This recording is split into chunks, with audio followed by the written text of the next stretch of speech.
Speaker, আল্লাহ কোরআনে সূরা নাজমে বলেন,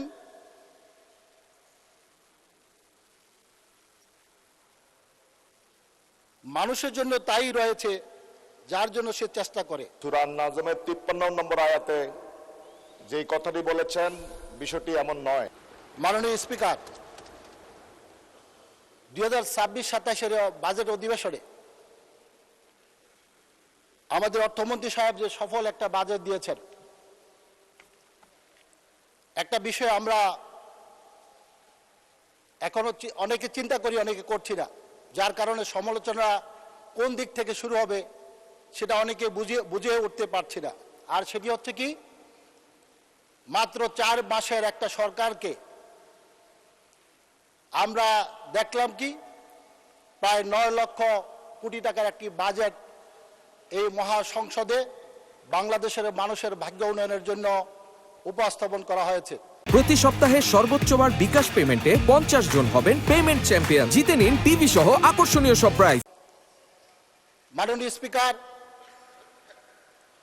এই 4 মাসের যেই সরকার, সেই সরকার যে দুঃসাহসিক বাজেট এই দেশের জনগণকে ভালোবেসে এদেশের মানুষের কল্যাণের চিন্তা করে যে বাজেট দিয়েছেন, এই জন্য আমি মাননীয় প্রধানমন্ত্রী এবং অর্থমন্ত্রী সহ মন্ত্রী পরিষদের সকলকে আমি ধন্যবাদ জানাচ্ছি যে অল্প দিনের মধ্যে একটি সুন্দর বাজেট দেওয়ার জন্য।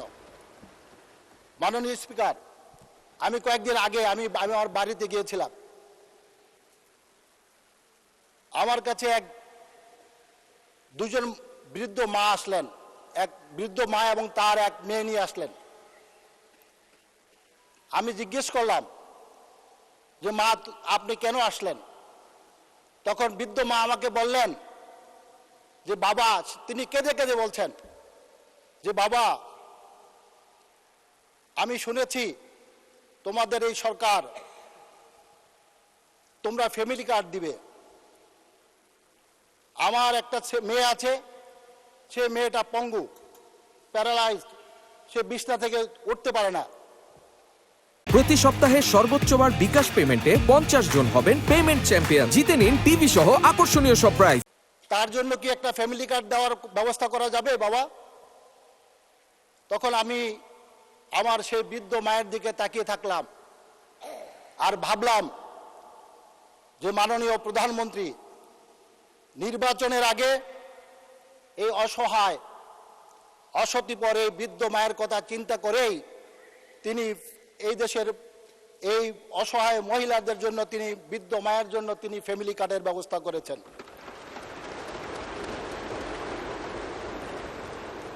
মাননীয় স্পিকার, আমি এই পার্লামেন্টের প্রথম বাজেট অধিবেশনে, আমার জীবনের প্রথম বাজেট অধিবেশনের বক্তব্য, আমি জানি না আমার কোথায় থেকে শুরু করা উচিত আর কোথায় যা শেষ হওয়া উচিত। আমার সময় মাত্র 10 মিনিট। মাননীয় স্পিকার, আমাদের বন্ধুরা বলেছেন এই বাজেট একটা অস্বাভাবিক বাজেট, এত বড় বাজেট এই অল্প সময়ের মধ্যে কিভাবে এটা বাস্তবায়ন করা হবে। মাননীয় স্পিকার, আল্লাহ কোরআনে সূরা নাজমে বলেন,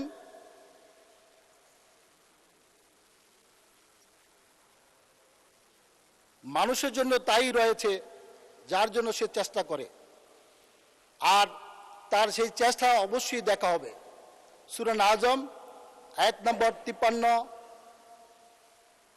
27 নম্বর পারা। সূরা নাজমের 53 নম্বর আয়াতে যে কথাটি বলেছেন বিষয়টি এমন নয়। সঠিক হচ্ছে 53 নম্বর সূরা নাজম 39 নম্বর আয়াত। আল্লাহ রাব্বুল আলামিন বলেছেন, ওয়াল্লাইসা লিল ইনসানা ইল্লা মা আসা, মানুষ যা চেষ্টা করে সেটাই সে পায়। উনি বলছেন 53 নম্বর আয়াত, আসলে সূরার নাম্বার হচ্ছে 53, আয়াত নাম্বার হচ্ছে 39। মাননীয় স্পিকার, আপনাকে ধন্যবাদ। বক্তব্য তো ঠিক আছে নাকি? বক্তব্য ঠিক আছে, আয়াত নম্বর ভুল। না, বক্তব্য ঠিক আছে, কিন্তু আয়াত নাম্বার, কোরআনের আয়াত তো ভুল বলা যাবে না। মাননীয় স্পিকার, কোরআন আয়াত ভুল বলা যাবে না। ধন্যবাদ, বসুন। মাননীয় সদস্যবৃন্দ, পরবর্তী বক্তা। আচ্ছা, নুরুদ্দিন অপু বললেন। একদম। মাননীয় স্পিকার, আপনার মাধ্যমে আমার ভাইকে ধন্যবাদ জানাচ্ছি যে আমার মাননীয় স্পিকার আমার সংসদ সদস্য ভাইকে ধন্যবাদ জানাচ্ছি এই বলে যে সে আমাকে ভুলটা ধরিয়ে দিলেন। থ্যাংক ইউ আপনাকে।